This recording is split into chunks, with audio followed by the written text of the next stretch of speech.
Hello everyone, आपका एक common comment है और उसके ऊपर बात करनी बड़ी इंपॉर्टेंट है।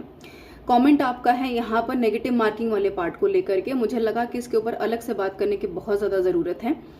पेपर 1 में लेकर के और पेपर 2, जो आपका पेपर 1 कम्प्लीटली एमसीक्यू बेस्ड है और जो आपका पेपर 2 जहाँ पर 40 नंबर आपसे सब्जेक्ट के पूछे जाएंगे, वहाँ पर देखिए जो आपका नेगेटिव मार्किंग वाला पार्ट है, चाहे वो आप पेपर 1 की बात कर रहे हैं, चाहे आप यहाँ पर पेपर 1 में लैंग्वेज वाले सेक्शन के ऊपर बात कर रहे हैं, अंग्रेजी और हिंदी पीजीटी वाले, अंग्रेजी हिंदी और रीजनल लैंग्वेज टीजीटी वाले, बिल्कुल नेगेटिव मार्किंग है, इसको आपको नहीं भूलना है। रही बात पेपर 2 की, तो पेपर 2 में आपका जो 40 मार्क्स का सब्जेक्ट कंसर्न्ड पेपर आएगा, बिल्कुल वहां पर नेगेटिव मार्किंग होगी 1/3 की, उसमें कोई चांस नहीं है कि आप वहां से बच सकते हैं।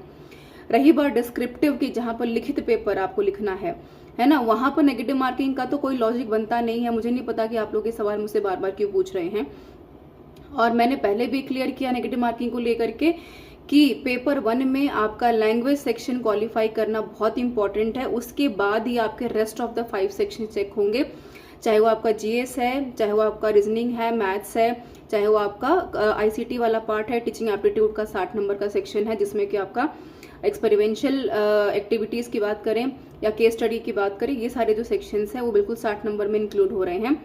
उन सबको चेक करने के लिए, उन सबको कट ऑफ क्लियर करने के लिए बहुत इंपॉर्टेंट है कि आप लैंग्वेज वाले सेक्शन में क्वालिफाई करें पेपर को, है ना। और क्वालिफाई कैसे करेंगे, बिल्कुल यहाँ पर नेगेटिव मार्किंग को ध्यान में रखते हुए, उसके बाद ही आप यहाँ पर मेंस वाले पेपर में अपियर हो पाएंगे।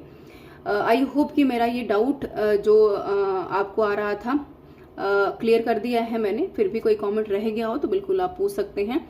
नेगेटिव मार्किंग से बचना है ना, लेकिन स्मार्ट तरीके से मॉक टेस्ट लगाते रहिए, उसका यही एक इलाज है। Thank you.